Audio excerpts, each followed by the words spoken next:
and thank you so much for tuning in to the She Can Ball podcast. I'm your host, Mahi Jariwala. Today we're joined by journalist, host, and social media manager for Bleacher Report, Arielle Chambers. How are you? How's your quarantine been? I'm great. Thank you for pronouncing my name correctly. Go you. I always forget to ask people how to pronounce. I want to make sure that I do it right. Thank you so much for taking the time to talk to me today. I really appreciate it. Of course, I love what you're doing. And you're doing it now. So I'm kudos to you. Thank you. So I want to begin talking about your journey and how you got to become a journalist. So where did you grow up and how did you get into journalism? Yeah, so I'm born and raised in Raleigh, North Carolina. And it's funny because I stayed in Raleigh for college. I went to NC State, so that's all ingrained in me. And journalism is never something I thought I would do. Because when you're young, you don't want to do anything your parents do. My mom was an English major, my dad's a mass comm professor. And I was like, how cliche is it to become a journalist? He worked for a news station, he was in production. It was just the most cliche thing. So when I was growing up, I wanted to be a defense attorney. That's what I wanted to do. Then I realized I was too much of an empath to any type of criminal law.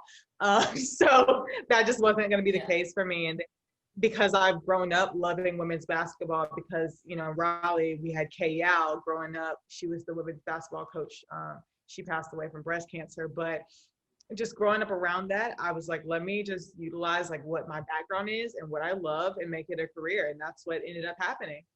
Wow. And I know that you studied communications and media at North Carolina State, but I also know that you studied English at Oxford. So what made you want to go to England for college?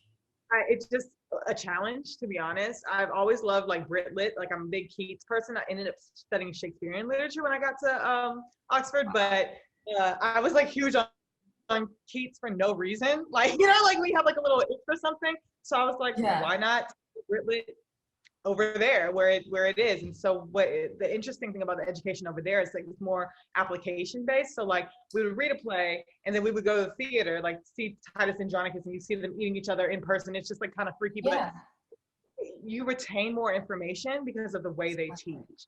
And it's just the joy they have in the UK when they're delivering information. It was an experience that I was just, if you could do study abroad there, if you could do a degree, or if you can just get your degree from there, heavily suggest Oxford. Go Oxford all day, every day. Somerville College campus, shout out to y'all. But yeah, in NC State, I was just new communication media. And back then we didn't have Instagram yet, and that's aging me. Yeah. But we did a lot with Facebook, and Twitter was just coming about because I think I was back in 2009. So we were just studying those and seeing the growth of that. But just to see that degree shift from then until now, I'm good God, I'm trying to keep up with the new trends. And it's going to be I know. 10 years from now. So yeah. That'd be crazy. And so what was kind of your first journalist job? Okay, so if we're going to keep it 100 with my first, it's not necessarily a job, but I was in the school newspaper. So I started when I was in high school. I was the copy editor of the school newspaper. I was the editor of the yearbook. And so I went to a magnet high school. So basically we had CFLCs, which were mini majors. And so I was a journalism CFLC. And so I would be in the newspaper. I would be taking extra English classes. The yearbook class, we would edit those, and then carried over into college, where I didn't really focus on actual journalism there. My internships were in state government. And then North Carolina lost their mind, and we're not going to get into that. But anyway, so it was state government. And then I moved up to New York because I was modeling, and I got my first job in fashion journalism. So I would go interview designers and write stories about that for Mode magazine, which is now the New Journal. But yeah, just getting out there, trying to do my media thing in that way. And then you always come back home. So I went right back to sports. And again, I'm sure we'll get into that, but I ended up where I needed to be. Yeah. I mean, it can be hard. I think even like you were saying, interviewing people with modeling and kind of integrating those two. So where did kind of your first love for modeling come in? Yeah, I never loved it. I put on my Facebook status when I was 18 years old, I want a photographer for Christmas for my mom's Christmas cards. And my friend was like, talk to my boyfriend, Kevin, he's a booker. So I got my mother agency, which is the smaller agency that gets you placed in a bigger market. So North Carolina has an industry. And so they have little agencies that are local. And what they do is they develop you as talent. So they developed me and built my book up, my portfolio, so that when I did go to New York, I was able to get signed because I had this experience locally under my belt. So from a Facebook status to my mother agency to my New York agency, that's kind of how that built up. But I never loved modeling. I always loved performing. So like whenever I was 30 pounds lighter, which is like a problem in itself, but I did runway, like I did fashion modeling. So I loved walking the runways. That was like my thing. I love Yeah. performing in front of a camera. So it translated into something I loved at the time in my life.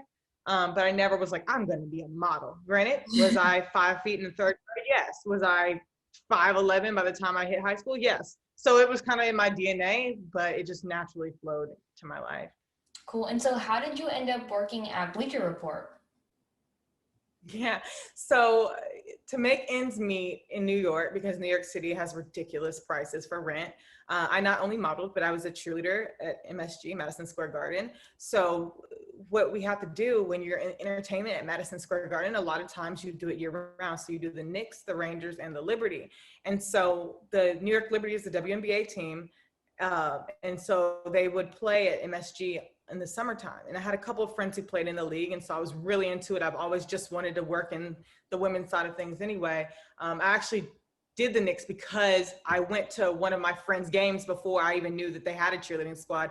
Went to one of her games and I was like, oh, I want to cheer for them. Like I've been cheering my whole life since I was 5 years old. So I wanted to carry that into a pro career. And so I found the coach's email and emailed her and she's like, I think you should try out for the Knicks. And I was like, that's not what I asked you, but okay.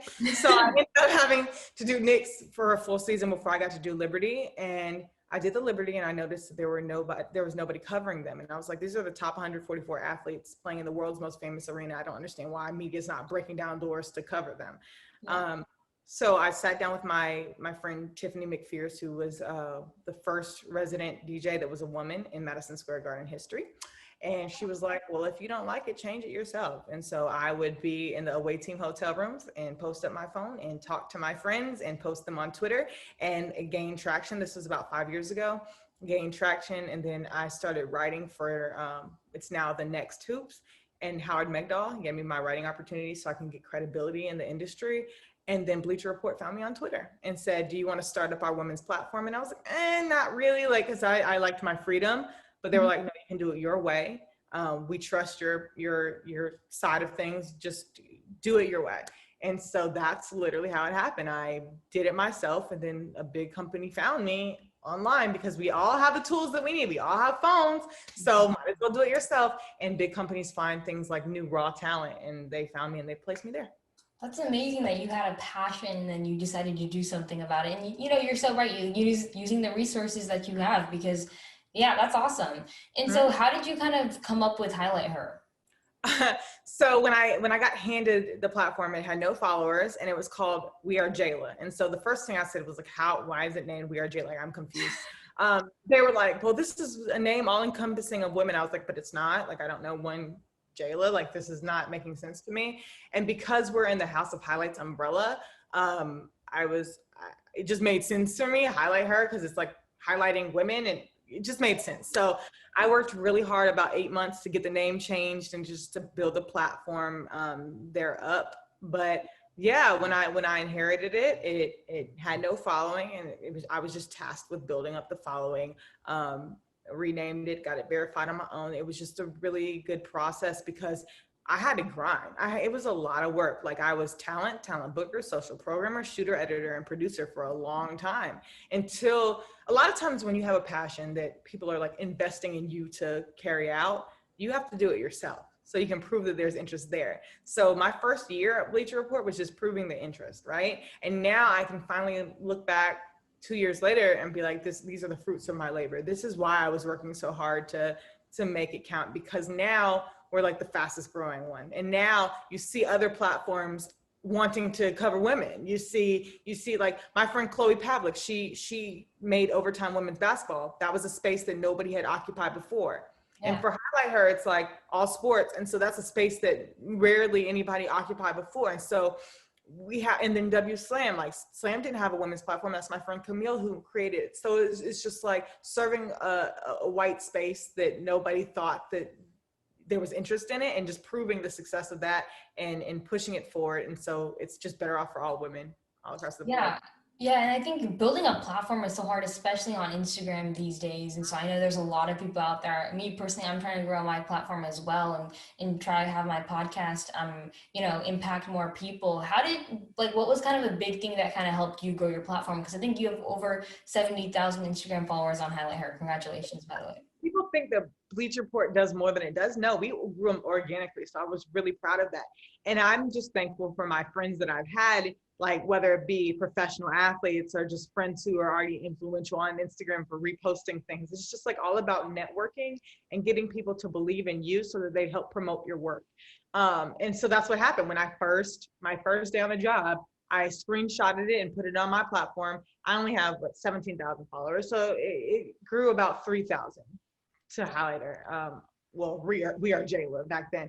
And then I got my friends to post it, and like my player friends like Sydney Colson, Natasha Cloud, Candace Parker. So they all would repost it, and it would help with the growth.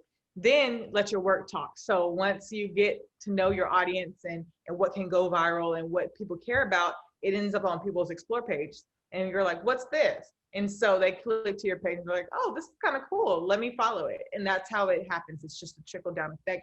Just knowing what your audience interests are, how you can get on the explore page, and how you can reach more people. It's all about the reach and organic connection to them. That's why when you see me do my interviews, I'm in like normal t-shirts and like I'm your homegirl from around the way. I want to make it relatable and not so newsy and everything like that. So it can just be something that the audience will connect with. Exactly. That's something I really love about your interviews, and you make it really fun. But I know that it can be pressuring in these situations where you have to interview people and stuff. So how do you kind of deal with your nerves I get before? nervous before every single one. I've been doing this for a decade, and I still am like, oh God, I have an interview in 10 minutes. Even this, I was like, oh God, let me get it together. And it's something that I never don't feel something. So that means my heart's in it, right? That means that I'm full of passion. I handle my nerves by being prepared. A lot of times I know the players already, or I know the talent that I'm about to interview, so I don't necessarily have to do in-depth research. But if it's something I'm not as familiar with, I'm gonna do my research. I want to figure out like those little nuances about them that I can like dig deeper into. Like you see the surface level headlines, but then you're like, but why? And so that but why helps me get to connect with them. I always start an interview with how are you doing? Because I think that brings the humanity of people and makes them feel comfortable enough to talk to you. So like doing that, I'm very fortunate that Bleacher Report has a great hair and makeup team because I don't know how to do it clearly. I'm just like, what is this? So like when we're in studio before COVID, I would just go up to Woody, my hair and makeup artist and stylist. She's just like, oh, thank you. This is my today. But since COVID hit, we have a nice production team on Zoom, and they get you set up beforehand and prep you. And the makeup artist is on, her name is Woody. She's on my Zoom to make sure everything's good and just that way. Yeah, that's awesome. I know we talked about this before and like your love with women's basketball, and I know that you're passionate about growing, female sports in general, but specifically basketball, women's basketball. So I was kind of curious from where did that come from? I think I'm forever indebted to the women's basketball game because I grew up on, even though I was a cheerleader my whole life, we would take field trips to the NC State women's basketball games. And like after you know how you can make a little tunnel after, even though like some of them do a pregame, but they would come out and they would talk to me and they would sign my cards and everything. So it was just like, oh, these people are so nice. And I had their trading cards on my wall back when trading cards were a thing.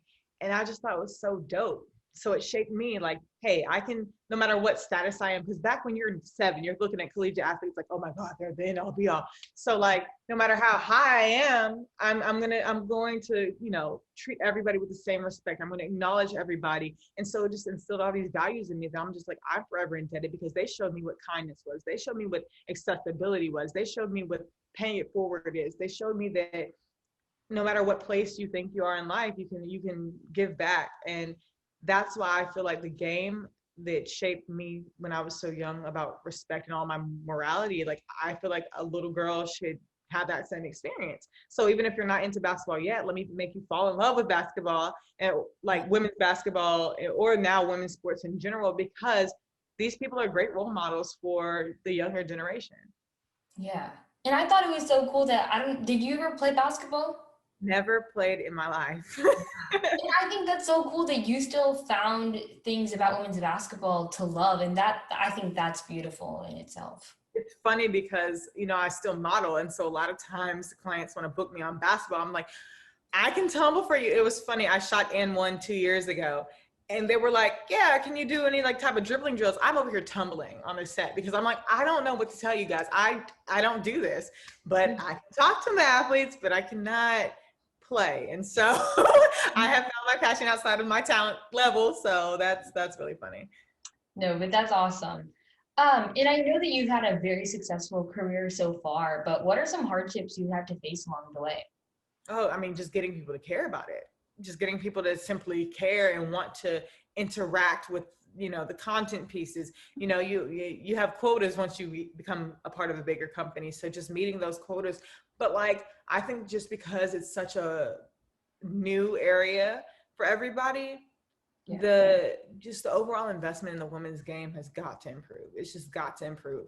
And just being a woman in sports is just a difficult task in general. People doubt your ability, they doubt your knowledge, they doubt you know the impact potential, and so you just have to prove them wrong. So I wouldn't even say it's a hardship proving myself in it, because I feel like I've created my own lane, so I don't necessarily have anything to prove, but just maintaining my sanity in an oversaturated misogynistic like Yeah. area, and just having to do with like trolls come after me all the time. I remember one time people just told me that I wanted to suck up so like I can have access to a Sparks game. I was just like, I have a media pass for that. I don't need to suck up. Like, I like to share the good stories of people, and I'm not an investigative journalist. I'm like a personality piece type girl. And so I'm not gonna want to shed the bad light. But it's like balancing journalism with joy. I had to have the tough break of breaking the Sue Bird knee injury 2 seasons ago, and she was not happy with me for it. But you can't deny my passion for what you do.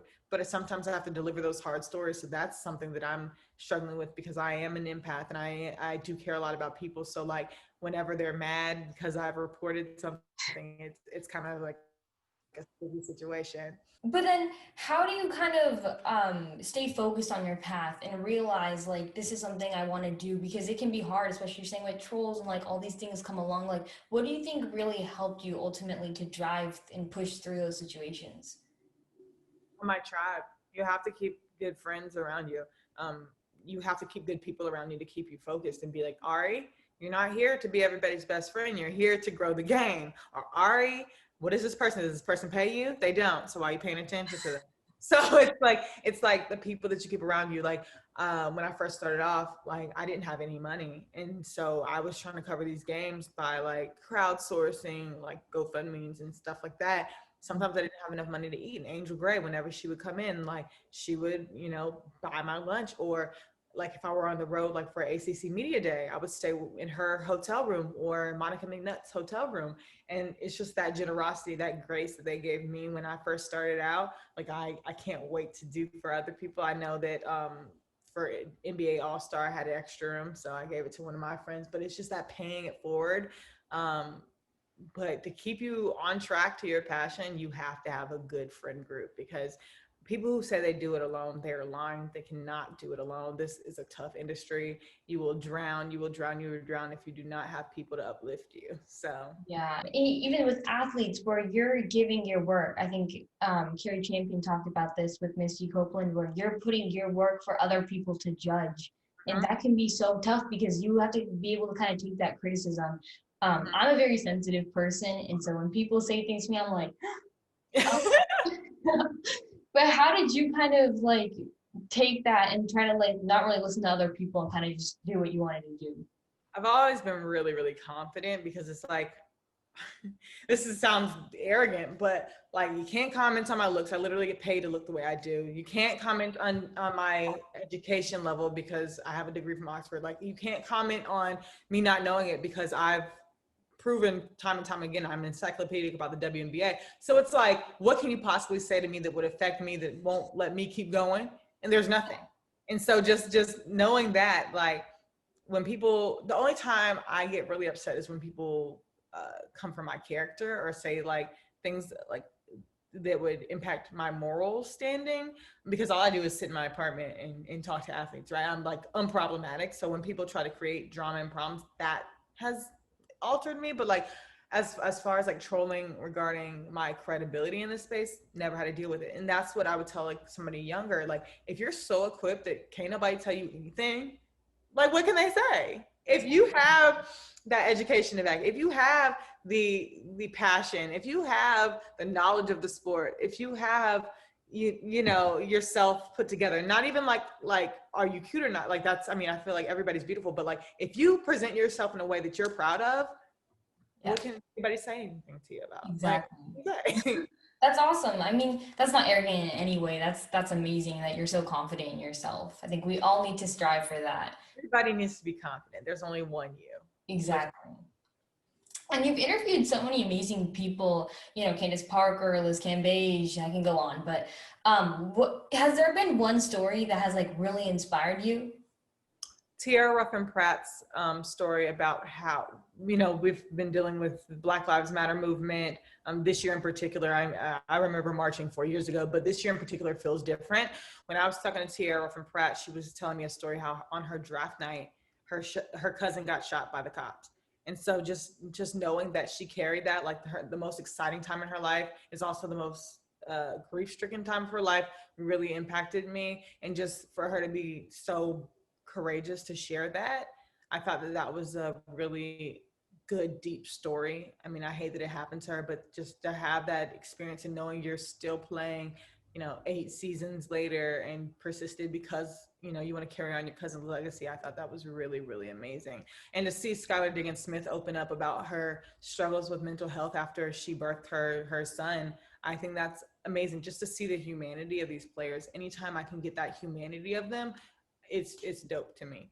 Yeah, and that's amazing because we always see, Skylar Diggins Smith. Wow, like we just see her for basketball, but there's so much stuff that goes behind it, especially being a female basketball player. That's awesome. And then Liz Cambage, whenever she was talking about, because we talked about how the Vegas anchor tried to come for her when she did Playboy, but just getting to the root of, you know, why it made her so upset. Because, you know, they were like saying how she should be focused on why she's not playing. And she's like, you're coming from me as a Black woman, but you're posting these Black squares. It's just like, just getting to the root of like, hey, either I matter to you or I don't. Don't try to play it in between. So Liz has been very vocal about that. And I just think it's dope. She's always outspoken. She's often misunderstood, but just getting to get that understanding from her was great to me too. Yeah, I love that about Liz Cambage. She kind of says what she really thinks, and that's awesome. We need those people. And I know that you also are very passionate about the Black Lives Matter movement. And so, what do you think needs to be done in order to reduce police brutality? I think people need to listen and stop being so defensive.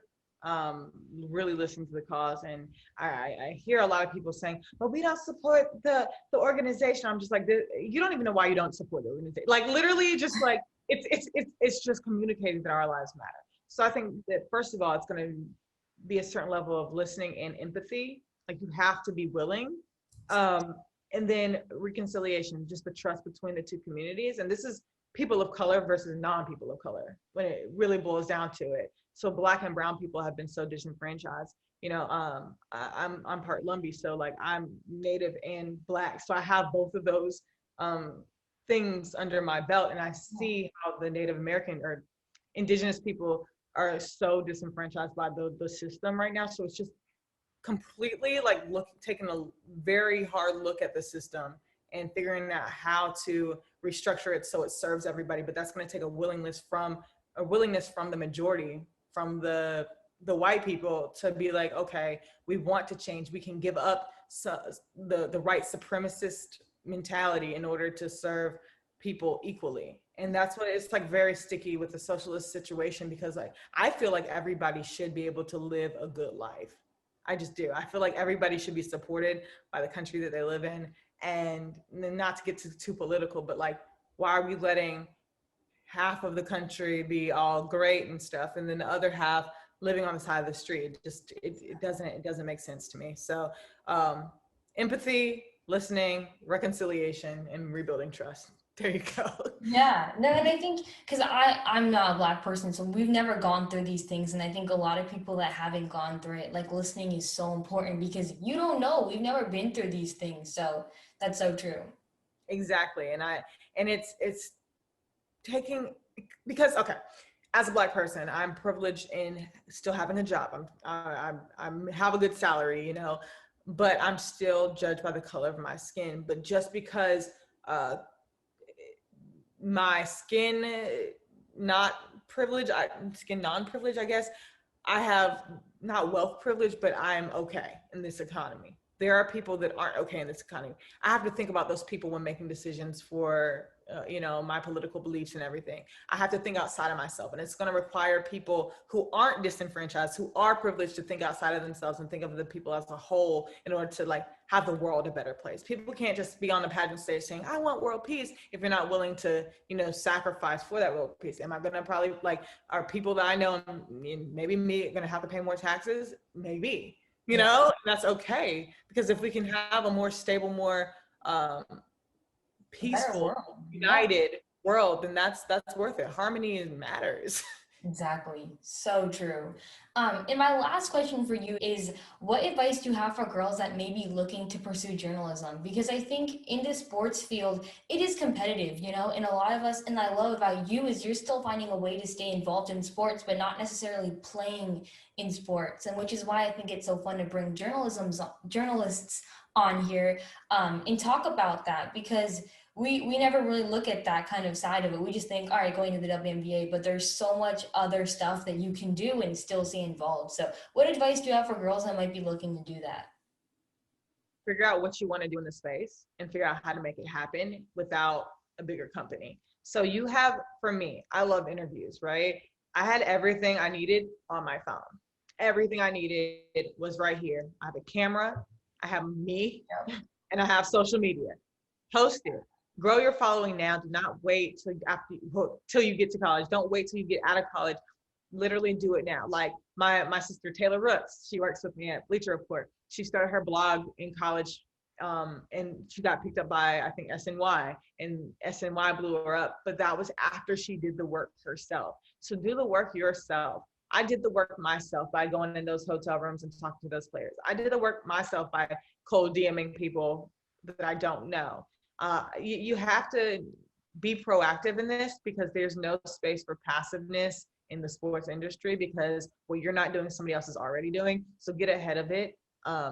Know that you're equipped to do it. And if you have the passion for it, create a vision, write it down. I'm a big firm believer of vision boards and like tangible things. So like write down the goals that you have so you can know what you're looking forward to know how to prepare for it, and you'll be ready to receive it because you know that I want this, this, and this, and this, and I can't get this, this, and this, and this without getting these. So write it down, know that you have everything available to you already, and don't wait for anybody else to tell you yes or no. Just do it. Awesome. Well, thank you so much for coming on. I really enjoyed our conversation.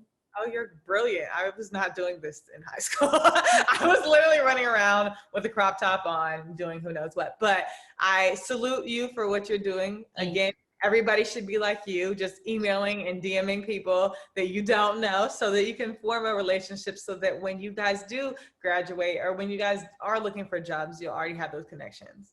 It's So thank fun. It's so much fun. Thank you so much for coming on.